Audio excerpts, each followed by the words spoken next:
Senhor Jesus, na tua presença nós nos encontramos. Senhor, nós queremos primeiramente te agradecer, Senhor. Te agradecemos por esse dia incrível, te agradecemos pelas tuas bênçãos sobre as nossas vidas, te agradecemos pela nossa saúde, pelo bem-estar. Obrigado, Senhor, por esse momento que nós estaremos aqui ouvindo, Pai, desfrutando da sua palavra, Senhor. Eu oro, Senhor, para que o Senhor abençoe a vida do Diego, que o Senhor direcione ele, para que o Senhor use ele nessa noite, Pai, para que nós possamos, Pai, nessa noite te conhecer mais, Pai, através da vida do Diego, Pai. Que ele pregue aquilo que o Senhor colocou no coração dele, que ele pregue a tua palavra, e que possamos entender, Jesus, aquilo que o Senhor deseja falar de forma específica conosco. Em nome de Jesus é que eu peço, já te agradeço. Amém. Amém. Amém. Antes de passar para o Diego, queria pedir para pelo menos os de casa, né? Ligarem a câmera, para o Diego não estar falando com apenas a tela do celular e poder ver nossos rostos. O pessoal que está aí nos visitando, que veio a convite do Diego, se não se sentir à vontade, não precisa, tá? Mas os de casa, pelo menos, né? Fazer essa honra para o nosso irmão. Diego, é contigo aí, meu irmão. Deixa Deus te usar. Tá, beleza. Primeiramente, graças paz do Senhor e boa noite, né? Motivo de muita alegria estar participando desse ciclo, né? Porque no outro eu fiquei só de ouvinte, né? Tava tirando umas férias. Mas, cara, assim, primeiramente eu fiquei... Nossa, velho, foi muito difícil, porque eu tinha pegado 2 textos, né? Pra trabalhar o tema de hoje. E eu fiquei, cara, qual? Mas eu escolhi, e é Gálatas, capítulo 5 e versículo de número 22 e 23, né? Quem for acompanhar, me acompanhe na leitura. E quem for, apenas ouça, porque é sempre bom ouvir a palavra do Senhor, né? Que diz assim: mas o fruto do Espírito é amor, alegria, paz, longanimidade, benignidade, bondade, fidelidade, mansidão, domínio próprio. Contra estas coisas não há lei. Como a gente está falando acerca dos frutos, né? Eu me deparei com o fruto da paz. Só que antes de entrar explicitamente sobre o fruto da paz, eu vou ler aqui uma frase, né? Do Wiersbe, que diz assim: uma coisa é vencer a carne e não praticar a perversidade. Outra, bem diferente, é praticar o bem. A gente já começa assim, né? Beleza. Antes de eu dar uma introdução, eu queria que vocês refletissem e pensassem o que é a paz. O que a paz representa para você. Enquanto vocês pensam, mais para frente eu vou perguntar, eu vou querer que aqueles que tiverem refletido e pensado, no momento certo, vocês interajam comigo, por favor, pelo amor de Deus. E antes de eu falar sobre a paz, eu quero falar sobre um pouquinho sobre a carta aos Gálatas, né? Porque a gente sabe que Paulo, quando ele escreve essa carta, ele escreve primeiramente com 2 propósitos. O primeiro é para defender o seu apostolado e o segundo é para defender o evangelho que ele havia pregado para as igrejas na Galácia. E por que é importante a gente saber disso? Porque Paulo, em sua viagem missionária, ele vai para a região da Galácia, prega o evangelho, os gentios se convertem, e quando Paulo ele sai daquela região, ele volta para Jerusalém, um tempo depois saem judeus que se diziam, né, convertidos ao cristianismo, e agora eles começam a deturpar a legitimidade do apostolado de Paulo. E não só fazer isso, eles começam a alterar, ou seja, começam a deturpar também o que Paulo havia ensinado. Ou seja, tanto que a gente vai ver que Paulo ele fala na carta aos Gálatas, mesmo se aparecer um anjo, qualquer que for, que apareça pregando o evangelho diferente do que eu ensinei para vocês, considere esse ensino anátema, ou seja, algo a ser descartado. Paulo ele não escreve tipo com sentimento de amor como ele escreve em algumas outras cartas, ou bem no espírito bem, como posso dizer, bem tranquilo. Não, Paulo ele está irritado, Paulo ele está irado. Por quê? Porque Paulo vai e prega, e simplesmente depois que Paulo sai de lá, eles começam a dar ouvidos aos outros ensinos. E tanto que a gente vai ver que a carta dos Gálatas, a gente pode meio que separar em 3 partes, né? Do capítulo 1 e 2, que é Paulo defendendo o seu apostolado. No capítulo 3 e 4, que é Paulo defendendo a teologia, o evangelho em si, que ele ensinou. E o 5 e o 6, que a gente vai tratar sobre o 5, é ele defendendo a ética cristã. Ou seja, aqueles judeus que se diziam convertidos, simplesmente eles chegaram nos gentios e falaram: olha, eu sei que Paulo tem ensinado para vocês, eu sei que Paulo tem pregado para vocês, só que é o seguinte, Paulo, ele é inferior aos outros apóstolos. Ou seja, primeiro eles estavam descredibilizando a autoridade de Paulo, para logo em seguida descredibilizar o que Paulo ensinava. E feito isso, o que eles começaram a falar? Eles falaram: olha, eu sei que Paulo falou que vocês são salvos pela graça, aquele que crê será salvo. E só que não é assim, porque os judeus eles pensavam que para você ser salvo, você precisava se converter ao judaísmo. Então eles falaram: olha, para vocês serem salvos, é necessário que vocês comecem a produzir as obras da lei. É necessário que vocês comecem a praticar aquilo que Moisés ensinou. É necessário que vocês obedeçam aos 613 mandamentos.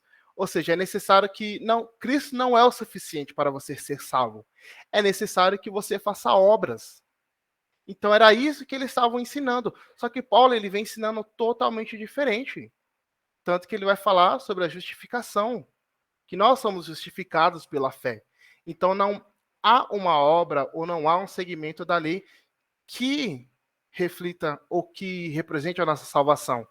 Porque a lei, senão ela é não mais que nos dirigir ao Salvador. Ela não salva, ela aponta o que é pecado e aponta o que não é pecado. Tanto que eu falei no começo, é muito fácil você vencer a carne e não praticar a perversidade. Eu sei simplesmente que eu não posso roubar, eu não roubo. Não vou roubar ninguém. Eu sei que simplesmente eu não posso matar, eu não mato. Só que isso não garante 100% que eu vou praticar o bem. Então, nisso, implica no quê?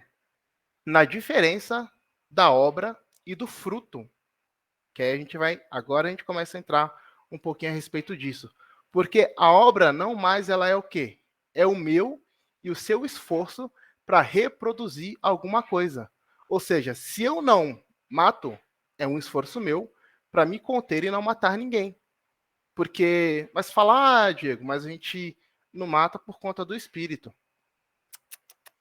Jesus ele fala bem assim, Moisés falou, não matarás. Porém, eu vos digo que aquele que incitar o ódio contra o seu irmão, esse já está pecando. Ou seja, você pode simplesmente não matar, mas você pode simplesmente não estar fazendo o bem, desejando o mal para o seu irmão. Ou seja, o mal em si não é o homicídio consumado, mas já do princípio do ódio que habita no seu coração. Ou seja, Paulo ele está falando assim, olha,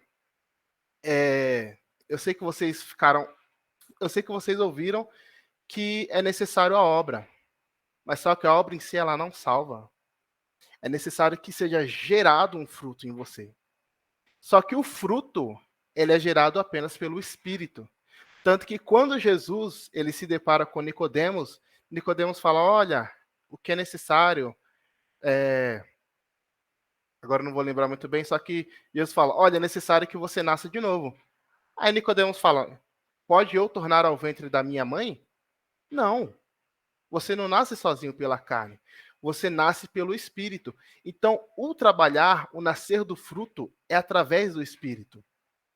E nisso a gente percebe que o quê? Que as obras são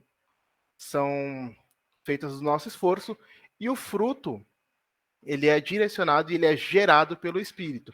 E nisso a gente já pode entrar mais um pouquinho para falar a respeito dos frutos, porque a princípio a gente já entende o que é a obra e a gente já entende o que é o fruto. Porque se a gente não entender isso, a gente vai simplesmente pensar que a gente pode exercer a paz pelo nosso esforço. Só que a gente não exerce a paz pelo nosso esforço, mas sim pelo que é gerado pelo Espírito.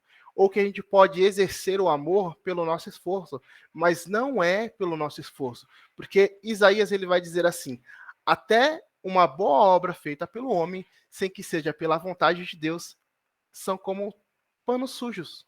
São como os trapos sujos. Ou seja, se eu, Diego, quero praticar o bem e no meu coração não há nada de Deus, é trapo sujo diante de Deus. Ou se eu quero fazer como os fariseus faziam, davam com a mão direita e logo em seguida saiu anunciando, receberam-se os seus galardões. Os galardões dos homens, porque de Deus nada receberam, porque eles não praticaram o bem pelo fruto do Espírito, mas sim pelas suas próprias vontades, para se vangloriar diante dos homens. Tanto que Paulo ele vai dizer, olha, os frutos do Espírito é lascívia, contenda, todas essas coisas, por quê? Porque tudo que culmina da nossa vontade, do nosso esforço, se não tem a direção de Deus, vai ser oposição a Deus. Vão ser coisas que vão se opor a Deus. E dito isso, aí a gente vai tratar sobre o que é o fruto. De onde ele é gerado? A gente já sabe, do Espírito. E nós devemos cultivá-lo. E o fruto, ele trata-se de um cultivo diante do nosso relacionamento com Deus. Então, não tem como você cultivar o fruto se você não tem um relacionamento com Deus. Então, é muito importante que haja um relacionamento com Deus, que a gente esteja buscando constantemente, que a gente esteja nos devotando as nossas vidas para Deus, porque se a gente não faz isso, certamente a gente não vai cultivar o fruto do Espírito em nosso coração. Aí, só que a gente tem que entender que, como a gente viu, há uma variedade de fruto.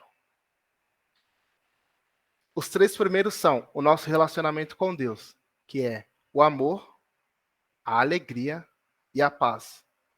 Logo em seguida, a gente tem os frutos que representam o nosso relacionamento com o próximo, que é a longanimidade, a bondade e a benignidade. E concluindo, a gente tem os frutos que são relacionados ao nosso ser, ao nosso interior, nós mesmos, que vai tratar da fidelidade, do domínio próprio e a mansidão. E a gente separa nisso daqui. Só que se a gente parar para observar, Paulo ele não fala os frutos do Espírito. Se a gente ler e observar, Paulo ele vai falar, mas o fruto do Espírito é. Não é os frutos do Espírito são. É o fruto do Espírito é. Que significa o quê, Diogo? O que você quer falar para nós? Que não é possível que você tenha benignidade, longanimidade e bondade sem que você tenha amor, paz e alegria. É como se cada característica, como posso dizer, cada virtude elas fossem interligadas umas às outras. Eu vou explicar um pouquinho melhor para vocês entenderem. Se a gente pensar do princípio do pecado, primeiramente a gente pecou contra quem? Adão e Eva. Contra Deus. Eles pecaram contra Deus. Pecando contra Deus, eles pecaram contra si mesmo. Assim, deturpando o seu próprio relacionamento consigo mesmo. Tanto que é muito comum que muitas pessoas tenham crise de identidade. Chega a um ponto que você não sabe quem você não sabe o que você reproduz, e isso é o reflexo do pecado em nossas vidas. E a outra parte é o quê? É o nosso relacionamento com o próximo. Porque por conta do pecado que habita em nós, se for necessário, a gente faz o que faz para prejudicar o próximo em nosso benefício próprio. Tanto que a gente fala, mas o Brasil é um país cristão, que não sei o quê. A maioria do Brasil todos são cristãos. Só que a minha pergunta é, se há tanto cristão assim no Brasil, por que há tanta corrupção? Por que há tanta morte? Por que há tanta depressão? Alguma coisa está errado. Porque se há realmente um bom relacionamento com o nosso próximo, e as coisas continuam dessa maneira, está errado. Por quê? Porque o pecado que habita em nós, ele deturpou o nosso relacionamento com o próximo. A modo que o quê? Que se eu for fazer algo que vai me beneficiar, eu não quero nem saber se vai prejudicar o outro. Por isso que é tão comum que há pessoas que praticam o mal em benefício próprio. Se a gente observar, esses dias aí saiu em uma reportagem que uma mulher simplesmente ela pegou 1 milhão, que era do pessoal que ia fazer a formatura, e ela simplesmente desviou o dinheiro. Ela quis saber se ia prejudicar as pessoas ou não? Não. Porque se ela se importasse com isso, ela não faria. Ela não faria. Só que cai no ponto de que eu não posso esperar um comportamento cristão de quem não é cristão. Só que se a gente observa dentro da igreja, a gente vai ver que há muitas pessoas legalistas. Porque há pessoas que falam, mas eu sou um cidadão de bem, eu não faço isso, eu não faço isso. Mas só que, beleza, vamos dentro da Bíblia. Vou dar um exemplo bíblico. O samaritano, na verdade, um hebreu, estava voltando do templo e ele foi atacado, simplesmente atacado por pessoas. E as pessoas espancaram até que quase ele morreu. Passou o sacerdote, não ajudou. Passou o levita, não ajudou. No caso do sacerdote, é até compreensível, porque o sacerdote não podia tocar em algo que estava com sangue. Mas, se ele tivesse o amor para com o próximo, simplesmente ele poderia ter chegado perto para ter certeza se estava morto ou não. Ele simplesmente passou. O levita, como aprendiz do sacerdote, ele simplesmente passou. Quem ajudou? O samaritano. E se a gente parar e observar, há muitas pessoas dentro da igreja que têm o mesmo comportamento, que são pessoas que se vão fazer o bem, mas que se dependerem delas, elas fazem o mal. Elas fazem o mal, elas praticam o mal. Por quê? Por conta disso. Por conta de que elas acham que ela tem os frutos, o fruto do Espírito, só que na verdade acho que ela não possui, porque são interligados. Porque primeiramente você tem por primazia o seu relacionamento com Deus. E se automaticamente você tem um bom relacionamento com Deus, vai seguido um bom relacionamento consigo mesmo. E logo em seguida, se você tem um bom relacionamento consigo mesmo, você ama o próximo como a ti mesmo. Então, não há como você falar que tem uma virtude e as outras você não tem, porque é tudo interligado. É como eu sempre digo quando eu falo sobre o Sermão do Monte. Não tem como você falar que você é misericordioso antes que você seja pobre de espírito. Porque um acarreta no outro. Um dá seguimento no outro. Então é necessário entender que se eu realmente prezo pelo fruto do Espírito, é necessário que eu entenda que eu devo desenvolver todas as virtudes do fruto. E dito isso, eu vou falar um pouquinho, né, sobre os 2 primeiros frutos, que é... Nossa, minha boca tá seca, eu deveria ter trago um pouquinho de água, né? Mas beleza. Que eu vou falar um pouquinho, né? Vou dar só uma pincelada, não vou dar uma aprofundada, que é sobre o amor e sobre a alegria. Porque não há como eu desenvolver todos os outros frutos, todas as outras virtudes do fruto, sem antes que eu desenvolva o amor. E aí, o amor, né? Eu vou dar risada porque eu sei que logo, logo o Leandro brinca aí, vai falar do grego, do aramaico, mas do grego é a palavra ágape, que significa amor incondicional, o amor sacrificial. Ou seja, quando ele se refere-se a esse amor, é o mesmo amor em respeito a Deus e ao próximo. É o amor que, se for necessário, eu me sacrifico. É o amor que, se for necessário, eu me dou por essa pessoa. E esse próprio amor ele está refletido em Cristo. Quando Cristo veio, se fez homem e se entregou para que nós pudéssemos ter a salvação. E o ato da cruz não foi simplesmente pelo amor de Deus, mas foi em resposta aos nossos pecados. Se Cristo ele foi crucificado, foi porque eu e você pecamos. E com o seu amor, seu infinito amor, ele se entregou para que nós pudéssemos encontrar o perdão em Deus. Então, se eu entendo que eu sou amado, se eu entendo que eu devo amar o próximo, se eu entendo que Cristo ele me amou, logo eu desenvolvo o quê? A alegria. E essa alegria de saber que o quê? Que o meu relacionamento com Deus, que o meu relacionamento está fundamentado em Deus. E essa alegria, ela não é a alegria de eu ter um bom carro, não é a alegria de eu ter conquistas pessoais, não é a alegria de eu ter bons amigos. É necessário que a gente tenha bons amigos, isso é muito importante, mas é só um exemplo, não é reflexo das coisas que acontecem na minha vida, não.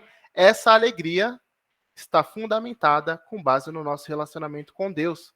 Sendo assim, eu sou alcançado pelo amor de Cristo, eu reflito esse amor que me alcançou e logo se desenvolve-se a alegria na minha vida. E desenvolvendo a alegria na minha vida, aí a gente chega na paz. Só que aí eu pergunto para vocês, o que é a paz? Se alguém se voluntariar, pode falar o que você acha que é a paz. Ninguém? Que isso, velho? Vocês vão me deixar falando sozinho? Dou-lhe uma, dou-lhe duas. Beleza, ninguém vai falar, então eu vou trazer aqui algumas coisas que eu anotei, né? Para algumas pessoas, a paz, ela é ausência de conflito. O que parece ser lógico, né? Se você tem ausência de conflito, logo você tem paz. Beleza. O segundo ponto é a paz, ela é ausência de violência. Ou seja, se não tem violência, você tem paz. Parece que está certo, né? Mas para mim ainda está faltando alguma coisa. Para algumas pessoas, paz é ausência de guerra. Possa ser que sim, possa ser que não. E eu ouvi até uma coisa interessante ontem. Para algumas pessoas, a paz é quando você encontra a morte. Que aí você vai descansar em paz, né? Em paz, dependendo para onde você vai, né? Mas só que para mim ainda falta alguma coisa. Porque ainda não está completo. Não está completo. Só que aí a gente para e pensa um pouquinho. Jesus, no capítulo 14 de João, ele fala assim: eu vou deixar o Consolador. Mas antes disso, eu vos deixo a minha paz. A minha paz não é como a que o mundo dá. Ou seja, pera. Se para as pessoas a paz é a ausência de conflito, a ausência de violência, a ausência de guerra, que paz é essa que Jesus está nos dando, que é diferente da que o mundo dá? Porque se eu tenho ausência de conflito e eu não tenho paz, parece que tem alguma coisa errada. Para as pessoas do mundo, sim. Mas para nós, não. Porque se a gente observar, a gente entendendo que Jesus ele traz uma paz diferente. Deixa eu calma aí que agora eu pegar o meu rascunho, porque não está fresco na mente. Cadê? E a paz que Jesus nos dá é assim. É uma paz que descreve a tranquilidade e a serenidade de um governo justo. Significa que não apenas a ausência de problemas, mas, sobretudo, a consciência de que... Epa, peraí que... Calma aí. Mas, sobretudo, a consciência que nossa vida está nas mãos de Deus.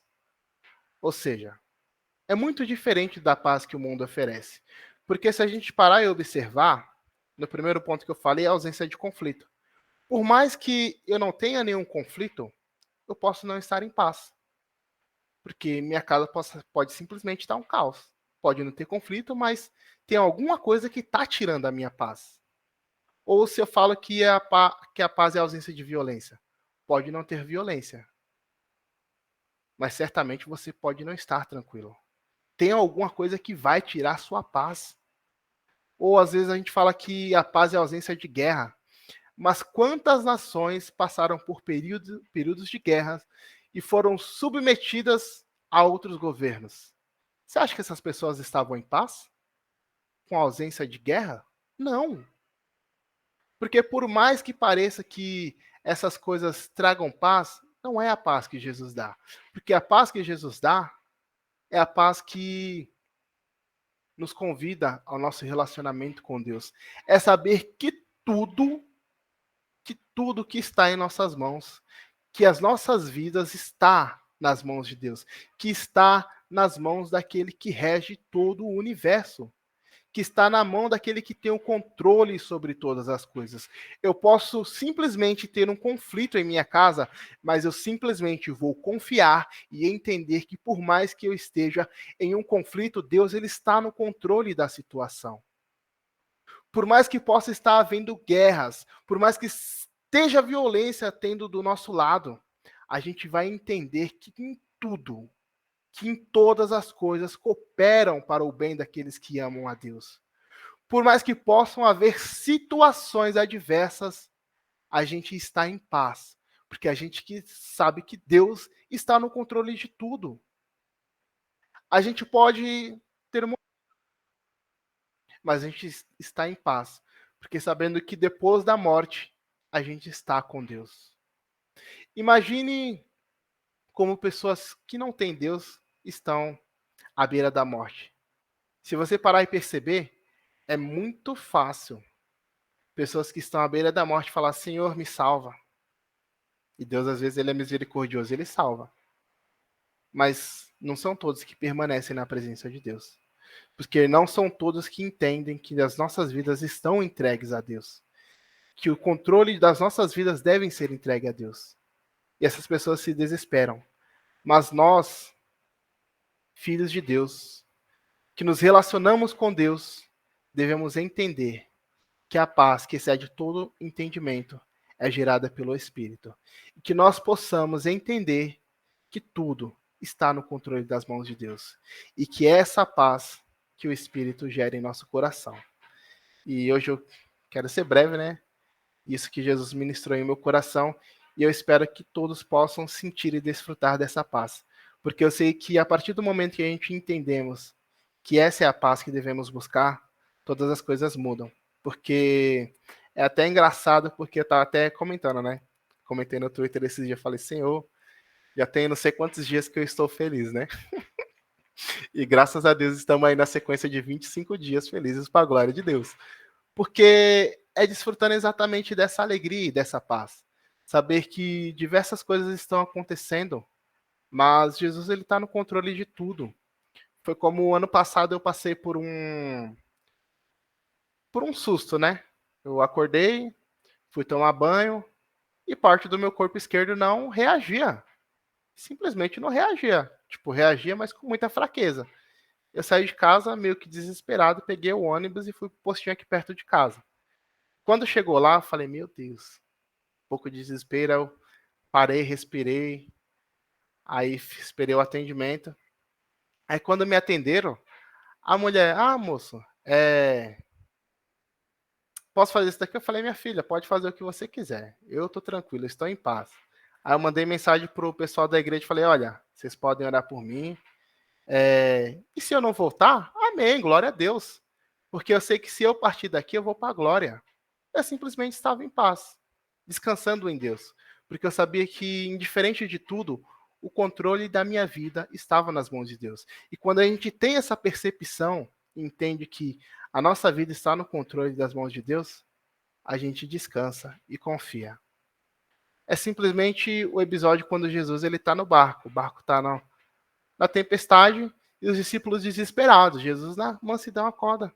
Cala-te, mar. Cala-te, vento. E as coisas todas se apaziguam. Por quê? Porque ele tem o controle sobre todas as coisas. E quando nós entendemos que o soberano Deus está no controle de todas as coisas, nós possamos descansar e confiar e entender que a paz que excede todo entendimento está nos nossos corações. E é isso. Uma ótima noite a todos. Boa noite, pessoal. Amém.